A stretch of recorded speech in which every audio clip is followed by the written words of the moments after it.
Welcome to the VC3 News Update. I am Shanette Hackshaw with the top local news stories for today. The tourism sector is one of the largest contributors to the GDP of this country, with 20% of formal sector employment coming from the tourism sector in any given year. This was the view of the Minister of Tourism, Carlos James. This morning, the Ministry of Tourism held a press briefing to update the nation on matters concerning tourism and national development as we near the opening of the 2023 tourism season. He noted that the tourism industry is not taken seriously on the mainland, and that is why his ministry has decided to undertake the tourism consultations. I want to just briefly touch on some important matters, not just concerning tourism, but our national development. The tourism sector, by and large, it's one of the largest contributors to the GDP, our gross domestic product.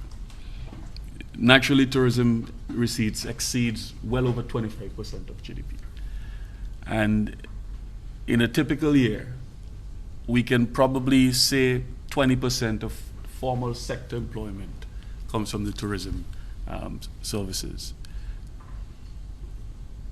It is an industry which we very often, on mainland for certain, take for granted, because there are so many different things that we do: farming, construction, different skill sets. But the Grenadines, for some reason, sometimes I believe they take this thing a bit more serious than we do on mainland.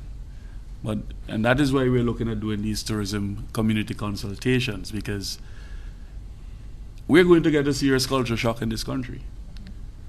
The amount of people that are going to come here, the amount of services that are going to be requested, the amount of food in terms of the consumption from hotels and restaurants, transportation services sector. The question we have to ask ourselves: are we as a people ready? Are we being prepared for this transformation that is coming in the tourism sector? Minister James went on to say that the Ministry of Tourism is doing its part to work with the various stakeholders to ensure that the country can meet the demand of what is expected. He also said that linkages must be strengthened between the tourism industry and other industries. We are doing our part here within the Ministry of Tourism to work with you stakeholders. We're going to the communities, we're meeting with you, we're building capacity among tourism groups and organizations and persons who are involved in the services sector to ensure that we can meet the demand for what is expected within this sector. And of course, we have to strengthen linkages between tourism and other sectors and building supply platforms to promote greater use of local products and services and develop, of course, our ecotourism here on mainland. In the coming weeks, several stakeholders will be on island to recruit some 1,000 persons in the tourism and hospitality sector. This includes MSC Cruise Line, who will hold a job fair in October of this year. I want to start by announcing MSC Cruise Lines. We have been in discussions over the past few months to have them come to St. Vincent and the Grenadines. They are very keen on coming here to work with us to ensure that we can recruit. They can recruit a number of Vincentians to go off on their ships. And they're hosting a job fair at the cruise ship terminal on the 9th, from the 9th of October. I believe on the 9th and the 10th of October. They'll be looking to recruit persons and up to some 100 skilled workers within the tourism services sector. The G77 plus China, a group of developing and emerging countries representing 80% of this world's population, kicked off a summit in Cuba on Friday with a call to change the rule of the game of the global order. It was held with the theme Current Development Challenges, the Role of Science, Technology and Innovation. Prime Minister of this country, Dr. Ralph Gonsalves, led this country's delegation to the summit in Cuba and also delivered remarks. Dr. Gonsalves said that his objective was to add value to the deliberations that were taking place. He said that science, technology, and innovation are not a series of aggregated technical functions, but rather take place in the real world in a social and political lab. Science, technology, and innovation are not a series of aggregated technical functions which are configured and maintained in science laboratories. They take place in the real world in a social and political economic laboratory. And like all important questions before us, it's about who gets what, when, where, and how. Dr. Gonsalves went on to say that there is the view that the struggle in today's world among competing powers is a struggle between democracies and autocracies. He said that SVG rejects this view, adding that it is about resources. There is a view abroad that the struggle in today's world among competing powers is a struggle between democracies and autocracies. My country, which is a liberal democracy and steeped in social democracy, we reject this self-serving and hypocritical thesis. This struggle is about resources, who owns them, who controls them, who distributes them. Every one of us who is wise and mature know this to be so.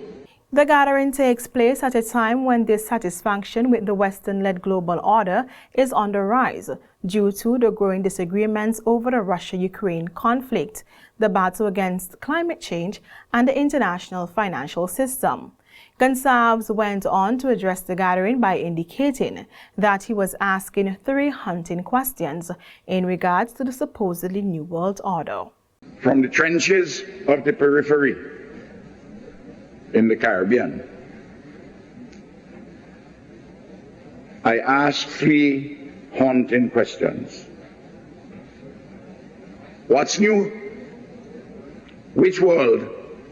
And who gives the orders?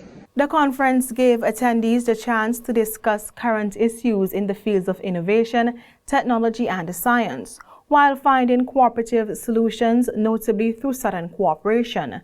The Havana Declaration, which outlines principles for reforms and novel strategies to strengthen collaboration among Southern nations in the dominance of science, technology, and innovation, was anticipated to be adopted by the leaders during the summit.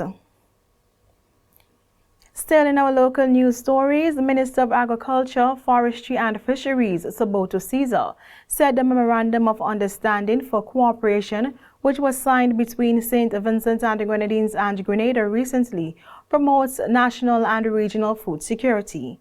Minister Caesar made the point as he responded to a question during Parliament. The minister said the MOU signed between this country and Grenada also promotes the Organization of Eastern Caribbean States FAST strategy to transform the region's agricultural sector. He said the government of St. Vincent and the Grenadines will continue to sign agreements with regional counterparts to further strengthen national and regional food security. And finally, on the local scene, this country's Minister of Finance, Camilla Gonsalves, recently attended an informal meeting of the Economic and Financial Affairs Ministers recently on the heels of the EU CELAC press conference. Minister Gonsalves, delivering remarks, noted that this country has played a huge role in forging consensus within the group and negotiations with the European Union. He said that whenever countries face challenges, they are faced with 1 or 2 decisions.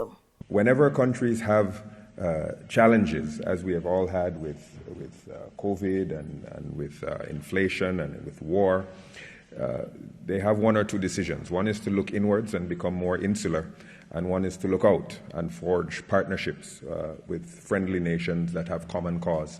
And the countries of CELAC, under the presidency of St. Vincent and the Grenadines, decided that one of the ways that we would face the global challenges was to look outwards and to forge partnerships with like-minded regions, states and communities to confront these global challenges together.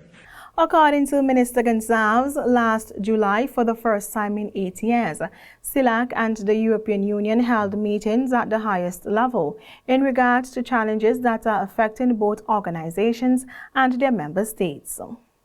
For the first time in 8 years, last July, CELAC and the European Union had meetings at the highest level to discuss these shared problems and shared approaches to these problems. And that is partially one of the reasons why we are here for the first time as Ministers of Finance of both CELAC and the European Union to have further discussions on the matters that were discussed by the heads of state and government last July. Minister Gonsalves continued by saying that from the meeting they took action and also have engaged in a number of investments in different areas. You may see one or two sentences about a global investment partnership and one or two sentences about reform of the international financial architecture. And we took those one or two sentences and we put flesh on the bones. And we spent the better part of today discussing in great detail how we see, as regions and as individual countries, how we see these challenges and how we see we can forge a common approach to them. In terms of investment, with the assistance of CAF, we have forged and compiled an impressive list of investments in Latin America and the Caribbean that have real benefit for real human beings, that are people-centered and assist economies and communities in myriad ways, from digital transformation to climate change, to sustainable fisheries, to health and sanitation. And we advanced that process considerably today in our discussions and discussed ways in which those investments can be accelerated and better facilitated. He also noted that there is consensus of the reforming of the global financial system. On Instagram photos that captured the meeting, Minister Gonsalves wrote, "First, you fight for a seat at the table. Then you work your way to the head of the table." Those are our local news stories. Continue watching the VC3 News Update on Channel 114 for regional and international news.